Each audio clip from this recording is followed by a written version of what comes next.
Good morning, everybody. Good afternoon, wherever you are. Good evening, if that's what it takes. Welcome. Thanks for joining us for this latest edition of our paid search marketing webinar series with Mr. Brad Geddes of Mice and Best Practices when Best Laid Plans Fail.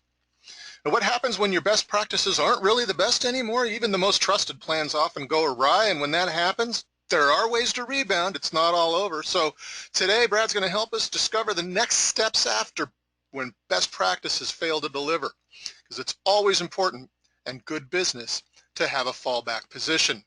Now, before we get rolling, of course, I want to make sure that everybody knows what we're doing, why we're here, who we are. If you don't know who Brad Geddes is, we got to fix that. He is the author of Advanced Google AdWords and the co-founder of AdAlysis, a PPC ad testing and management platform. He is a keynoted or spoken at more than 85, probably getting on 100 conferences around the globe by now.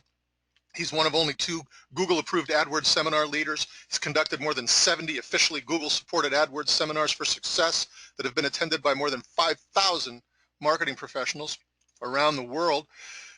So before we get rolling, let's make sure you know how your dashboard works. I want you to take a look and see if you can't find the questions module, and that's a place for you to type in a little note that I will be able to see and respond to. So let's just take advantage of that right now. Go ahead and type a quick hello in there for me, if you would, to Brad. Let's just say hi to Brad, let him know how you're doing, let him know that you're looking forward to hearing what he's got to say. And while you're at it, tell me where you're joining us from. It's always fun to know where folks are when they're joining us for these events, because we do, as I say, get folks from all around the world. We've got James is here. Robert's here from Atlanta. We have James is from Indiana, USA, Chapel Hill, North Carolina for Glenn. Go Heels. Good morning from Yosemite. Teresa, you're here again with us. Fantastic. Yosemite, though, that's not where I think you usually join us from. You must be on a working vacation. Dubai, fantastic. Noor is here from Dubai. That's a fascinating place that I wouldn't mind visiting one day. All right, terrific. That's good. That means that folks are hearing us. That means you know how to use the question module, and that's important because as we go through this presentation, if you have questions and you want Brad to circle back around and answer something, clarify something, put a finer point on something, well, that's where you type it. And at the end of the presentation proper, we will loop back around and do a full Q&A where we address all of your questions and make sure that you get all the information out of this that you need. If you want to share on social while we're doing this, feel free to do that, of course. Live tweet, Facebook, LinkedIn, whatever your favorite is. You can use the hashtag MMWebinars. That's pretty much everything you need to hear from me. Like I say, we'll go through the presentation, probably going to run 30 to 40 minutes, and then we'll loop back around, do as many questions as we need to do. And if there are important links shared or other resources, I'll share those links into the chat module with you all as well. Brad, sir, welcome. Thank you for being here. Thank you. And I'm joining from sunny, very summer-like DC at the moment. So we're going to talk about when best practices fail. And they usually fail for one of a few reasons, right? Whether it's simplifying some complex problems, some resource issues, and then there's true failures. So the problem is what's the best practice, right? And that's where it's easy to say, oh, it's the best practice to do X, it's the best practice to do Y. The problem is you've got multiple groups who sort of define best practice. We're going to kind of touch on that some today too. Because if you ask someone, hey, Broadmatch, is it amazing? Is it terrible? All right, you'll have some people who say, it's fantastic, I love Broadmatch. Others will say, I used a little bit, and then old schools will be like, Broadmatch, are you insane? Right, modified Broadmatch is the way to go. And so even something as simple as use Broadmatch, don't use it, right? Some people say it's the best practice, others are like, no, that's not. And if we look at something like, hey, Google's help files, how do you get more traffic? You use Broadmatch. Then you look at a blog like PPC Hero. Hey, do you make these common mistakes? Using Broadmatch. So that's kind of one of the issues you get into with best practice is, in some cases, there's not best practice. There's other cases that there definitely are, but it's often perception-based. What's best practice for you? Now, when we think of ones that are just tried and true best practices, bid by return on ad spend, increase quality scores, right? Some things like that. When you look at why they fail, it's usually one of three reasons. One is a complex problem was oversimplified. Another one is either resource problems or non-defined processes. And then finally, we do have like just, hey, it's a failure best practice because there's a true exception out here. So we're going to kind of walk through some examples of each. Let's start with the simplifying complex problems. And our goal here today is really to give some examples and solutions of why you do a best practice and it fails. So that if you're in this situation, you're like, okay, I remember that, so we should look at X instead. And, you know, I think most people would say, you got a keyword and never gets a conversion, maybe we should delete this keyword, right? And so in this account, when you look at how many keywords, you know, have conversions, that's in blue, not a huge number. You look at keywords without conversions, it's in orange, it's a huge number. This company, you know, finally got their paid search under control. They looked at this, they trended their data for like I think it was 18 months and said, if a keyword has never had a conversion, we're hitting the delete button. And that's what they did, which seems like best practices. And month one is when they did the analysis. Month two was the month after the analysis. Month three, they said, we did something wrong. So this is, again, simplifying complex problems. When you look at how people bought on their website, it was a really, really clear scenario. Someone searched for a generic term, such, in this case, they were a nursery, not for kids, but for flowers. So someone would search for flowers or best flowers for, you know, summer growing in the South, right? Something really generic. And they'd get some answers. Then they'd search for, all right, how do I make blue roses? All right, and then they would search for the brand and convert. So what had just happened is they deleted every single word that was their generic and specific words because they didn't have conversions, and their account was almost all brand. But nobody searched for their brands without searching first and seeing them on generic words. So this is where, you know, attribution management is important. It's also important to understand what is that assist value. Because if you have a one-click, one-buy scenario, this is not going to happen to you. If you have a 3, 4, 5-click then buy scenario, it's really easy to accidentally delete keywords which are essential. This gets into audience targeting, right? Essential in your overall process of attracting those users. There's another company. They're a B2B company, and they looked and said, we want to do bid modifiers, right? We know that our conversion rates change by day of the week. We're going to go do a huge day of the week analysis, and we're going to use bid modifiers, time of day, day in the week, to get rid of our wasted spend. And so they plotted out their cost per day, and it's B2B, so of course don't open on the weekends. So their first step was to say, well, Saturday, Sunday, minus 100. Monday's doing really well, let's bump our bids 25%. Tuesday is about average, Wednesday let's lower our bid, Thursday let's raise it a little bit. And so they went in, did this analysis, and they put in bid modifiers, and their calls dropped. Monday they dropped a lot. Tuesday a little bit, they actually went up a little bit Thursday and Friday, actually worked properly Thursday, Friday, just not their big day. And the problem in this case, right, is they went and they looked at, their phone logs. They pulled out their phone logs, they had AdWords phone tracking in place, they crunched the actual data that AdWords was driving traffic from. Problem is the weekends. Because when you looked at how it works in reality, and this is really common in B2B, is that everyone goes home early on Friday, right? The web dies at 2 o'clock on Fridays. Might as well just hang up the phone. I mean, there's no reason to answer the phone at 4 o'clock on Fridays for most companies unless it's a real emergency. So what's happening is these B2B people were going like, Sunday, like, I didn't get my work done on Friday. We were planning our bar night. We should figure out how to get this done. So they were doing heavy research on Sundays, calling a Monday morning because they weren't open on Sundays.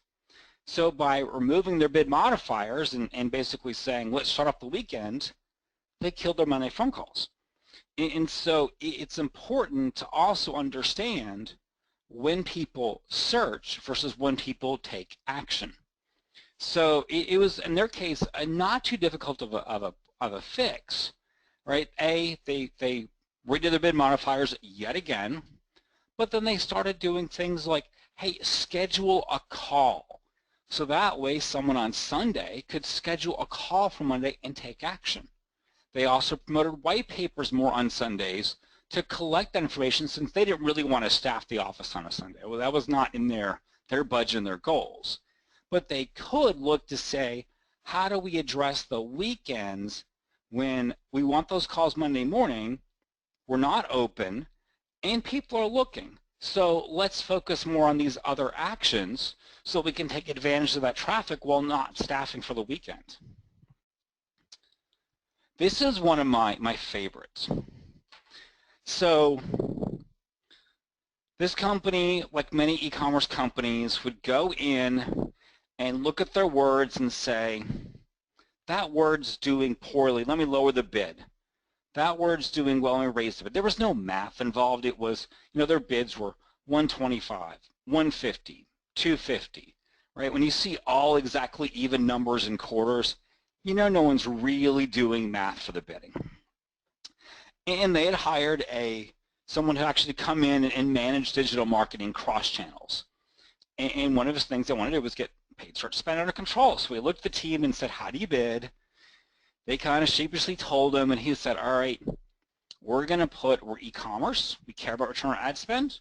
So we're going to put some ROAS bidding rules in place. And they did so. And their conversions and their ROAS dropped.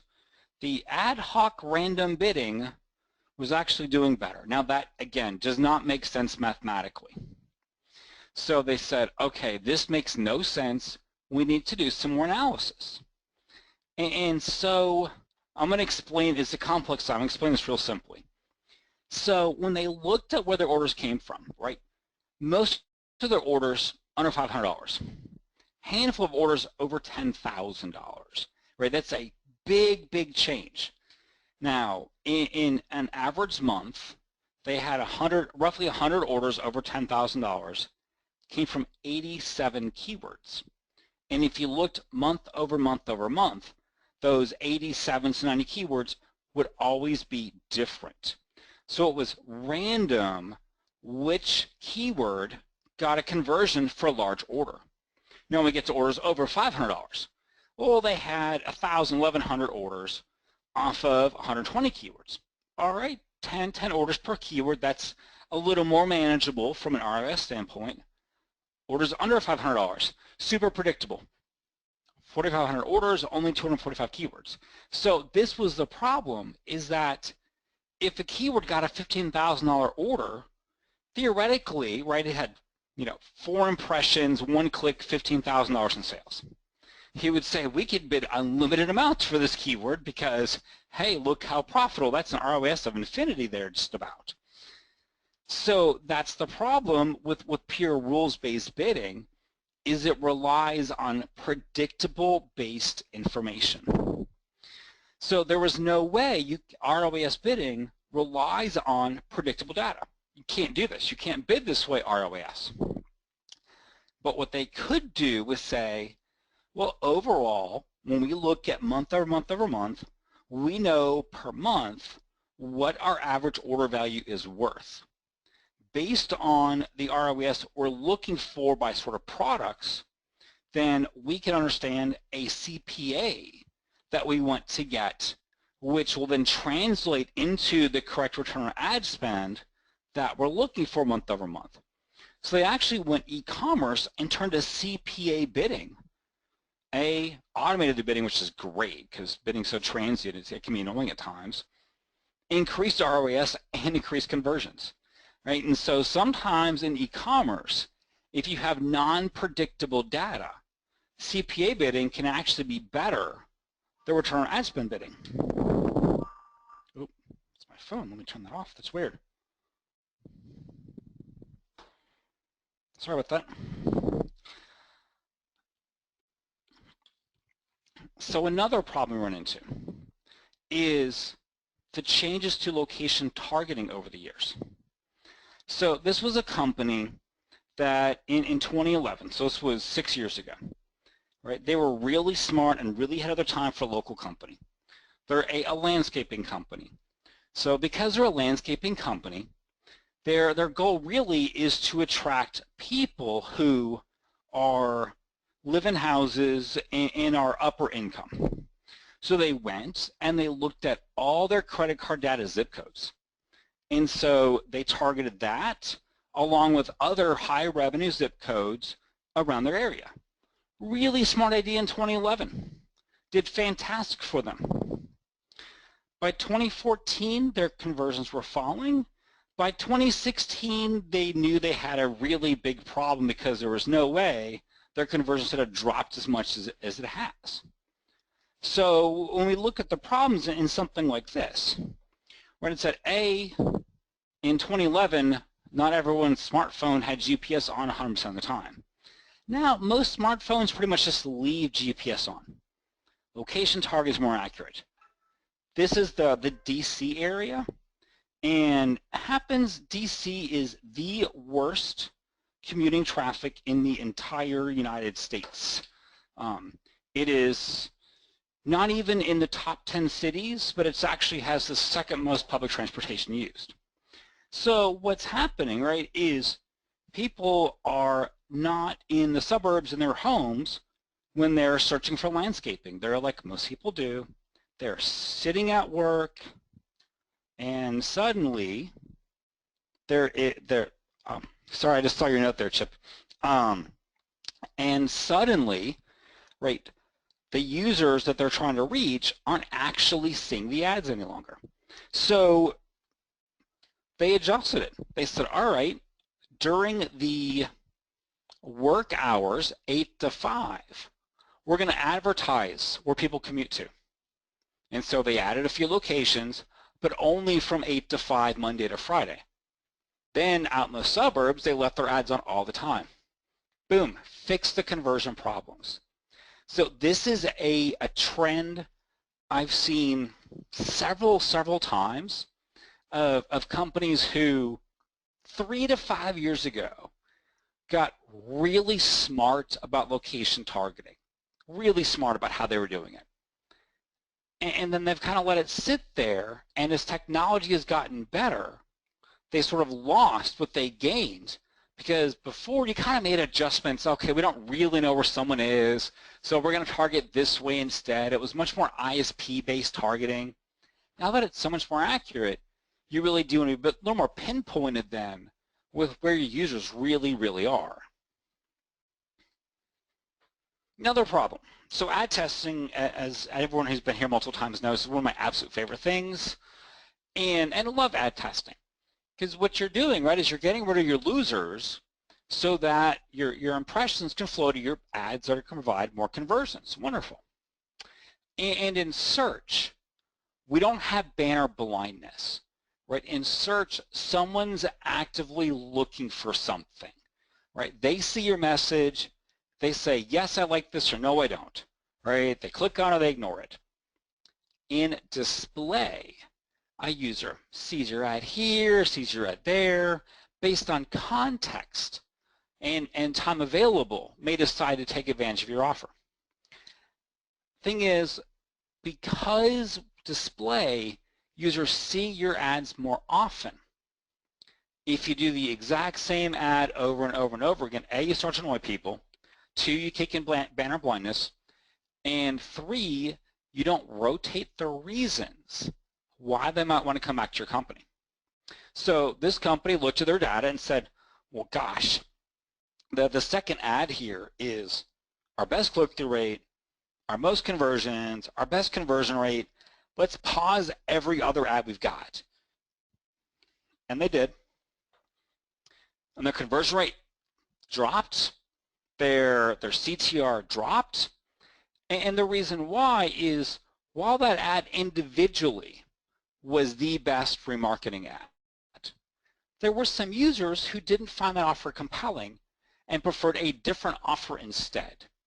So we often find with remarketing that keeping 2 or 3, sometimes even 4, remarketing ads live at once actually increases the whole, even though, obviously 2 of your ads are not your best in absolute, but they're best in a grouping, right? So sometimes I call this the Geico effect. If you watch TV long enough, you don't see the same Geico commercial over and over again, right? You see the caveman, then you see the gecko, then you see something else, right? Because they're speaking to different audiences. Now, another reason that best practices fail, resource constraints. So this first example, we did an entire workshop around this example. I'm going to do this really fast just to highlight the issues of resource constraints. So this is an airline company. They fly from about 40 cities to 40 cities. Those cities are in 6 countries and 5 languages. So just considering that aspect, it's very easy to say, wow, this is going to be an overwhelming number of ad groups. And as like most smart people do, to figure out how to structure their account, that they turn to ad testing first, right? Because the ad is only part of the account the user sees. So they first tested, all right, how precise do we need to be in the keyword ad matching when a user searches from one city to a second city in their flights? So if someone searched for Orlando to Munich or Munich to Rome, do they have to have an ad that echoed that exact city combination? Because if yes, you can only use exact or phrase match. You can't use broad. Turned out CTR and conversion rates were pretty much double doing city to city. So that says we need a whole lot of ad groups to handle that. But what if someone types in cheap flights to Munich? Well, your ad could say cheap flights to Munich, or you could geo-target the city and then say flights from Orlando to Munich because you know the user's in Orlando. So they did that test. Turns out guessing the city a user's in helped out the CTR conversion rates, again, almost double. So again, that's saying we need to geo-target every city we fly from, and they're in 5 languages. So they did some more testing, right? And the end result is, for perfect management based on their data, they needed 360,000 ad groups, and that's before display kicks in. They're 4 people. Now, most of you are probably in the call going like, I don't really want to manage 90,000 ad groups myself. They didn't either. They went, we get this is the best, we can't do the best. Their boss wasn't going to hire more, so they had to essentially figure out how do we pull out the items from our best of list that makes the greatest reduction in ad groups while still maintaining good conversion rates and click-through rates, and then put a growth strategy in place. So instead of making 360,000 ad groups, they made 53,000. This was a conscious decision not to follow what was best, because if they did best, they would never actually manage the account. So they'd rather make something smaller that they can manage properly, right? That may not be, quote, the best, because it's something they could actually manage and handle. But then they made rules, right? They turned to their boss and said, hey, how about this, right? To manage this perfectly, we need like 12 people. You're not going to triple our team overnight. But what happens if we make some rules that say, hey, if the cities have more than 500 conversions a year, it gets a campaign. And if it gets more than 1,000 conversions a year, then it actually needs its 14,400 ad groups. So for every city then of our list of 40 that hits those numbers, let's hire one more person, because now we can show, hey, if we hire a person, we can structure it this way. If we structure it this way as opposed to that way, we make X more per year, and X more per year minus on a person's salary is still profit for the company, right? So it's actually a way of putting together hiring practices with campaign expansion while not following best practices due to resource constraints. And so sometimes it's not even about what's best, it's about what can you actually get done. Another really good one when it comes to resource is close variant matches. So this company is a wholesaler of kitchen supplies and restaurant uniforms. And what they would see is that their plural versions of terms would often have average order values between 5 to 8 times higher than a singular version. Now, here's the problem. If you have the word blue widget, exact phrase, or broad or modified broad, doesn't really matter in your account, you're going to show singular and plural. But you're willing to bid 5 times more for the plural version. So you could look at this and say, well then, we really do need to make a plural ad group with the singular negative keyword. And we need to make a singular ad group with the plural negative keyword, right? Because that would be best practice. So that way you can bid appropriately for singulars and plurals. But in reality, right, you should think more, how much are we spending?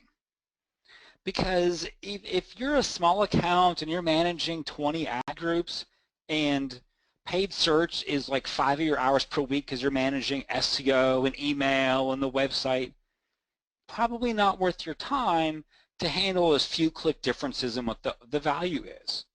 Now, if you're a large account, you could do the math and say, all right, we're about to double our ad groups, and it makes complete financial sense.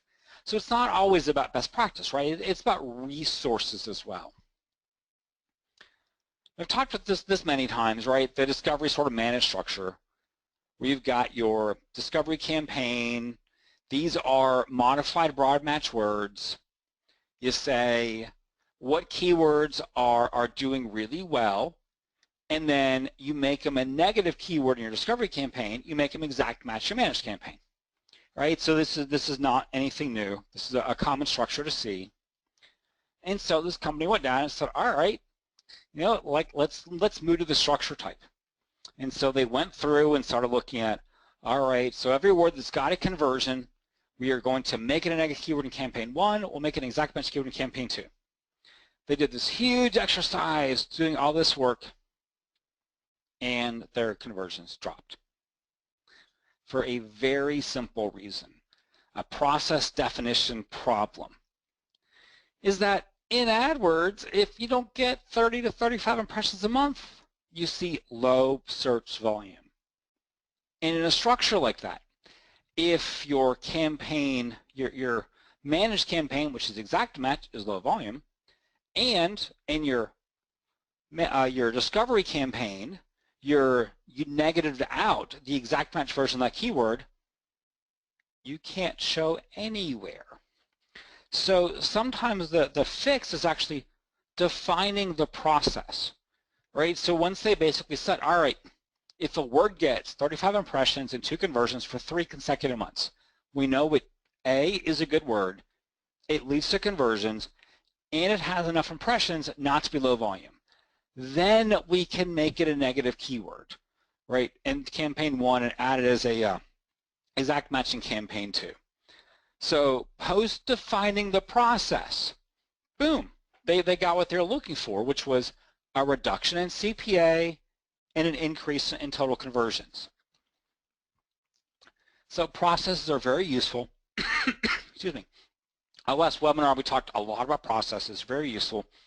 But if they're not properly defined, you could just cause yourself some problems. Now sometimes there are just weird exceptions that happen. And this is an account that I have, gosh, worked on and off for 12 years now, I believe. And so most people would agree. Best practice, you don't send all your traffic to the homepage. I mean, that's a pretty easy best practice to get behind. Now, in this case, they're a nanny company. This is not their website. These are examples from other websites. I can't show their data.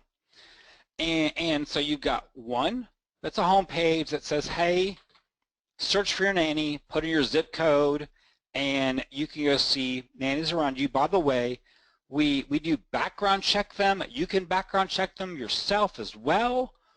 And then there's these really nice city pages. Say, hey, you're in Chicago, you need a nanny? Well, here are the resumes and the people you can hire to come in. And so, simple test. Now, most people, if I ask you to vote, right, if someone searched Chicago nanny, where should you send the traffic? All of you by default should be saying, well, the Chicago nanny page. That just makes sense to connect geographically with somebody. And we look at all the data combined across search and GDN. You know what? The city landing page is a lower cost per conversion and a higher conversion rate. That's what you would expect to see. So are we always, when we show data, right, the step one is, can we segment it? And what does a segmentation show us? So for the display network, their city pages are amazing, works great. For search, they can't beat their home page. They have tried and tried and tried. They can't beat their homepage. They buy all the geoqueries, send to their homepage, because regardless of how many tests they've run, designs they've done, and they've done, I don't know, over 100 tests last 10 years, homepage wins. And it's a mindset difference in this case, right? And this is a nanny, someone who's going to come into your house and watch your kids, right? So when you affect family, money, right? Those are two of the big things to be careful of, right? You're paying someone to watch your family, two of the really big things to care about. On search, someone's really thought about who is this person. Display, it's often different. This is not including marketing, right? Display, it's more like, I would love to get out for the weekend. I mean, there's someone who will come and watch my kids for an entire week. I'm all over that. Oh, well, look, they're already local. There's a big mindset difference of that first interaction between search and display. So sometimes things like search win.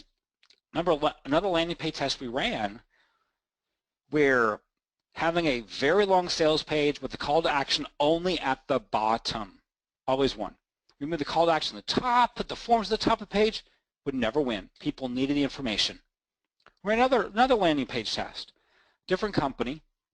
We had an autoplay video where a user could not take action for 5 minutes. Now that sounds like a terrible, horrible idea. Couldn't beat it. It was 11.5% conversion rate on a $124 product. Couldn't beat it.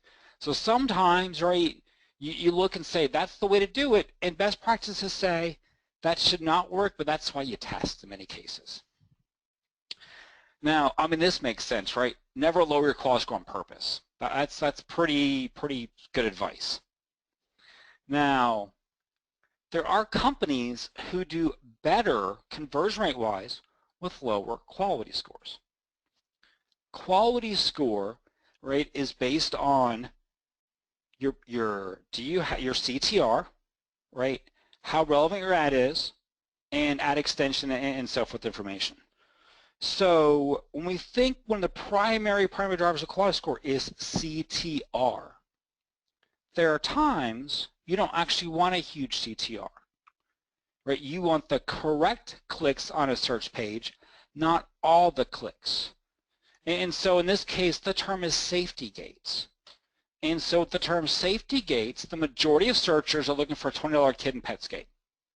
Some of the searchers, not all, some of the searchers want a $1,000 to $25,000 gate for their industrial plants and their factories. So the people at Yellowgate and the people at SafeRack and IndustrialSafetyGates.com, they can raise their quality score really easily. Take out the word industrial, take out the words OSHA compliance, right? Their quality scores will go up, and the conversion rates would tank. So sometimes low quality scores aren't necessarily bad if the reason for it is your pre-qualifying traffic. Now, this is another one, right? Speed is important. We've all heard this before, right? Part of quality score is actually landing page speed. Speed is important. Now, in this company, it's a database lookup site. So you go there, you enter your name, you enter your zip, you choose your data type, you put your email, and the system starts looking up data. And then while it's looking up data, the system says, hey, we're searching database X, Y, and Z, and now A, B, and C, and now X, Y, and Q, right? And it shows benefits to the user while it's doing this search. Now, in theory, they could show you the results in 0 seconds. But slowing down how long it takes makes some people think, wow, you're looking for a whole lot of information. It's taking this long. And they actually find that making people wait 2.5 minutes for this data, which they could display immediately, actually raises conversion rates. Right? There's a point where people drop off, and then whoo, big spike when they realize how much is actually happening, and it's a different mindset of user who goes that far. That's why a lot of times when you use OTAs or flight engines, and they're searching here, searching there, searching here, some of them have that data cached and could render it in seconds. But how many times have you done a search somewhere and you're like, oh my goodness, just stop searching 8,000 airlines to give me my results, right? Often they're actually slowing you down because you become invested. You've waited 10 seconds, what's 2 more? You've waited 12 seconds, it must about to occur. You've waited 15 seconds, okay, soon this will happen. It's like you order pizza, right, and they say 30-minute delivery. And at 35 minutes, right, you're not canceling your order, you're just like, it should be here really soon. And at 45, you call the company and say, where's my order, right? At this point in time, the company could say it's 10 minutes away. You're not going to cancel your order, even though they're theoretically, 15 minutes late, you can wait another 10. Like, okay, they'll be here in 10 minutes, at least it's on its way now, right? It's the same thing, you're invested. Yeah, if you knew exactly at 30 minutes, hey, we could actually cancel an order for someone else faster, you might do it. Same thing here. You don't know, so you get someone invested in the process, sometimes they stick around longer. So I'll circle back to where we started from, right? Changing broad to modified broad. So this company got a new PPC manager. This company had lots and lots and lots of Broadmatch. And the manager said, terrible idea, I hate Broadmatch, make it all modified Broadmatch. So they did. And their conversion rates did go up. And their total conversions dropped. And one of the items about modified broad, and I forget who's in Dubai, you're going to love this example. Broad crosses languages. Modified broad stays within languages. So when search queries are in multiple languages at once, only Broadmatch can actually show an ad for it. All the other match types cannot show an ad for it. And so often when you talk to someone who loves Broadmatch, they're in the Middle East or Europe, because you will see queries that are French and English, German and English, Arabic and English, right? This is the Middle East, occasionally Africa, but more Middle East European issue that comes up. And so you often hear better things about Broadmatch in that region, in those regions, than when English is primary. As Broadmatch, it's good, right? It's good for long tail, reaching small geos. If you're doing target and bid, audience targeting, right? Research, it's got some uses. It might not be best practice for everybody unless you fall into one of these use cases, right? In one of those use cases, it's a great thing to use. Outside of these use cases, it can be questionable at times. So just to wrap up here, right? Best practices, they're starting places, and they're called best practices because they work most of the time. Not all of the time, most of the time. So there's exceptions, right? Mostly around due to simplifying complex problems, right? Sometimes resource constraints, and some are because you are a true exception to the rule, and best practice may not apply to you. All right, Chip, I'm going to hand it over to you to see if we have questions, thoughts, comments, whatnot. Fantastic. We do have a few questions queued up here. We'll get to those in just a second. The first thing I'm going to do, though, and folks who have been here before know how this works, I'm going to do what I like to call my contractually obligated screen takeover moment, and just drop in this quick poll here for you to take a look at. The reason behind this is a public-facing webinar, of course, so we've got folks on here joining us who are already Market Motive members. They know what it is that we do. They're all familiar with Market Motive and with Simplilearn and with our training. But some of you are not. Maybe you saw this webinar being shared around on social media, or you had a colleague or a coworker point you to it, and you're here because we're giving away all this free information, and that's fine. We're happy to have you here. Love doing it, and it's our way to give back to the community with the insights of our subject matter experts like Brad. But it's just important for you to know that webinars is just a small part of what we do. We do a number of these webinars every month on either the Simplilearn or the Market Motive platforms across a variety of disciplines within digital marketing, of course. There's content marketing, analytics, SEO, PPC, mobile. We also, of course, under the Simplilearn banner, lots of other skill sets that we offer training for, like project management, big data, and so forth. But our core service is actually providing the training for these skill sets. We build web-based digital marketing training curricula that's used by higher education institutions, Duke University and Rutgers. It's licensed by agencies, professional organizations, in-house enterprise teams. These are structured courses with streaming videos and downloadable workbooks and quizzes and tests. You get access to forums. You can interact with the faculty and with other students. You can ask questions. You can get guidance on how to apply what you're learning to your specific real-world challenges. So it's a tremendous opportunity to not just drop in for these webinars every month, but to really get down and dirty it up to the elbows with the training itself, and get yourself prepared, in many cases, of course, for third-party certification testing. As well as, of course, just the skills that you'll learn as you go through the course in and of itself. If you want to know more, click the appropriate little box there. We'll have somebody get in touch with you, no obligation. You'll get a backstage tour. We'll talk to you about what your goals are, and we'll see if there really is a fit here. If you like phone calls better than emails, go ahead and drop your phone number into the question module. It'll be connected to your data, and we'll have somebody call you instead of email you. All right, let me get rid of that. That's my obligation. Say goodbye to the poll. We'll get back to real business. We should be seeing Brad's screen here. There we go in just a second. With regard to that, Noor asked, if I'm already with Simplilearn, what do I choose? If you're already with Simplilearn, then you're golden. We're happy to have you here, and I'm happy that you're getting the training, access to the training you need. And so nothing for you to do. No need to respond. Let's take a look here at some questions and some comments that we have. And my browser is acting very funny. Let me get back to the right place here. All right, Andrew asks, are there any best practices on if statements and caveats to consider?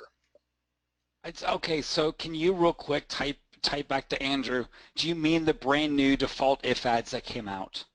Well, I don't even need to type it back. Hopefully Andrew heard you ask. So Andrew, just Sure. type in there a clarification for us real quick if you could, Andrew.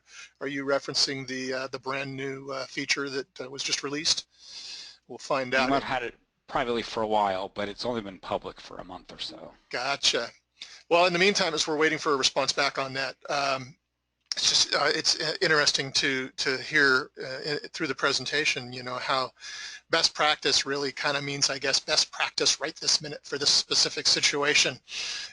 and even those things that work really well for a long period of time, if you're not keeping up with changes in your industry or with the technology, it's gonna kind of fall out of best practice favor kind of underneath your feet. And yeah, I think the only best practice that has probably existed since the dawn of paid search in 98 is granular ad groups. These are the ads, these are the keywords. If they don't match, you need better ad group organization. That's been a true one, but you know what, I think over the years, technology changes, consumers change. I don't know how many more best practices. Well, and don't ego bid, like bid to profitability, but that's more of a concept than an execution statement. Interesting. Yeah, I like the part where you were talking about, I want to make sure I understood this correctly and get a little more clarification. When you were talking about search funnel keywords early on, I found that really interesting that folks are initially doing, on organic search, they're doing generic searches for flowers, and then they're doing specific searches, flowers that'll grow in my region, and then eventually they get ready to make a brand decision, and then they're responding to brand queries. So is what we're saying is that folks are seeing your brand because you are displaying. Folks are seeing your brand showing up alongside even if they're not ready to click. So you're building that brand recognition through their It's search usually, process. well, in this case, people were actually clicking on their ads for flowers, and then flowers in my region, and then searching the brand term because they went to the website twice. Gotcha. Um, but we do see, I mean, there's a company I deal with up in Canada that they're terrible at SEO. Like they really should go through marketing training and SEO. They're horrible at it. They're really, really good at paid search. They're maybe 5 years old now, never done anything but paid search to generate traffic, and they're kind of getting emails now. But so many people have been to their website via paid search, they now get, it's something like 40,000 brand clicks a month for a company that didn't even have a brand, 5 years ago. So yeah, paid search can build a brand. But a lot of people, they click on your ads a couple times, or your organic listings, see your email, whatnot, right? They'll eventually search for your brand. And so often for large companies, brand terms look like they're amazing ROI, and the other terms may look like they're really anemic. And that's understanding, do people need to visit your site multiple times? In some cases, no, right? Payday loans, it's like they click once, they buy, they don't buy. Bail bonds, right? No one's comparison shopping bail bonds. If you need a bail bond person, you're going to call the first one, right? It's same with like, I'm locked out of my car right now. You're not calling 4 locksmiths. So some, it doesn't matter. Others, it's, the larger the purchase, the more invested someone is in the outcome of it. And, gardening being the most common hobby in the world, people get invested in it. And so it often takes multiple searches, multiple visits, and then they search brand at the end. That's really funny about bail bonds and lockouts. I imagine that's where you invest your money in a memorable jingle for your phone number. Yep. And they don't even have to get on the phone to search anything. They go, oh, that's that guy with that phone number. Oh yeah, 1-800 get me out of jail. I can remember that. Well, we're still waiting on Andrew on a response on the if statement, but let's go here. Regarding multiple languages, like your airline example, if we don't speak the language we need to advertise in, we're using outsourcing to help us do that translation. How can we make sure we're getting a quality translation that's culturally sensitive as well as language? Are there recommended sources or ways to go about best practices, quote unquote, for doing that? So this is a budget consideration. So some companies, they can't afford to hire double checkers, and they don't, right? So that's kind of a hope. Other companies hire 2 different agencies, right? One will write half the ads, the other one will write half the ads, and they'll check each other. And because they both know they're kind of in the same boat, right, they will give you very honest feedback, but that's not really sensitive. Obviously hire an agency who is got locals who are doing their ad writing and not someone who just took a course in Polish. And if you've got the budget and more time than money, hire local moms. Stay-at-home moms, even in the US, are golden because they're usually well-read. They've got, 2 to 4 hours a day when the kids are at school or whatnot that they're not doing anything, and paying them $25 an hour if you're in Europe, 20 euro, 15 euro an hour to check your ads for cultural sensitivity is a great, they love it because they're making some money while they're bored and not watching daytime shows, and you're getting a local to double check your ads. It's harder to find them, right? But that is one of your best ways of doing it. There's a little cottage industry that I never even knew existed. That's interesting. Andrew got back to us and said, yes, this is in reference to the recently released if feature. So getting back to that question. Andrew, so there's no best practices yet. They're just too new. But let's throw a few things on the table. Let's first explain it to everybody and then throw some stuff on the table. So with if ads, they're kind of like ad customizers, and what you can do is say, if user is on mobile device, show, mobile special offer, and then if they're not on a mobile device, show, shop now. So you can change the ad copy based on device or based on audience. Now, with device, right, if you're willing to make mobile special offers, if you want to say, tap to call us as opposed to call us now or something, and it makes a little bit of difference. It's a lot of work at times.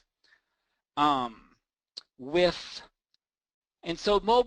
mobile, it can be worth it if you really want to customize the mobile. The problem with audiences is that you only get if this or that. So if you've got 8 audiences, you can't do nestled statements like you can in Excel, right? It's basically, if they're one of these 4 groups, show this ad. If they're not, show this one. And unless you have very clear reasons for showing a different message to a user base from an audience standpoint, it can be easier if you're customizing messages by audience to just at the campaign level say, only this audience can see these ads are audience 1, only this audience can see these ads, these are audience 2, if you're doing this for like 5 or 6 or 7 audiences. If you've got, 1 or 2 audiences that you want to customize to, it's easier to use the if ads than it is to just split your campaigns multiple times for just a change in ad around. So if you're smaller, 1 or 2 audiences, great. If you're larger, not worth it yet. I keep waiting for, I'm hoping that the next change here is demographics, because there are definitely male versus female adjectives that are very clearly distinctive that would be very nice to put in those, because people identify more in age ranges or in gender ranges than they do by devices these days. And so it's a nice first step. I don't think there's best practices really around it yet outside of, watch your time commitment there. But once demographics are introduced into it, I think there'll be some very interesting applications in gender-based language usage that can be done to help identify with users. Well if that doesn't quite resonate with you, we're doing a workshop in like 2 months or something, actually, on demographics and search, and we'll get into demographic languages by age and gender. Perfect. Andrew says, sweet, thank you. I think that answered the question pretty darn thoroughly, and hopefully Andrew can join us back again, like you said, in a couple of months for some more specific guidance there. All right, we are coming up against the end of our hour. I'm going to share some links into the chat module real quick for you folks so you can click them and get them open in your browsers before we disappear on you. First of all, of course, are links to more digital marketing courses on Market Motive within PPC, and then again over also on Simplilearn on that platform, again under PPC. And from there, of course, you can dig around and find courses in other disciplines as well. There's also a link there to Market Motive's YouTube channel.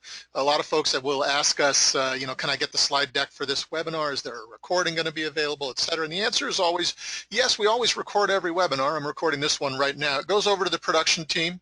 They're going to clean it up a little bit and take all the chit-chat, take that poll out of the middle, I hope, that kind of thing. And then what they do with it is post it to a YouTube channel over on YouTube under the Market Motive name. Now, the old webinars get siphoned off into a specific playlist, so I have the link directly to that playlist there with you. It used to be that was a hidden playlist. You had to have the URL to find it, otherwise it wasn't visible to you. I don't know why. Hopefully they've changed that, but just in case, there's the direct link. And lastly is a link to Brad's company, AdAlysis. If you're interested in taking a look at what his tool set and community have to offer, I highly recommend it. Little personal plug there for you, Brad. Oh, thank you. And with that, we're at 10:29. That's our hour. I really appreciate you being here, sir. It's fun to hang out with you every month. You as well, Chip. You as well. Hopefully I'll see you here again in about 4 weeks or so, whenever the next one is. I can't recall, but we'll get together and we'll do it again. And to everybody else, thank you for taking time out of your day or your evening, if that's the case. We know how busy everybody is, and it's nice of you to join us and hang out, and hopefully you got something out of that. And feel free to join us here next time for future webinars. Take a look at those links and make sure you sign up, and we'll see you then. Thank you all so much. Take care. Until next time, bye-bye.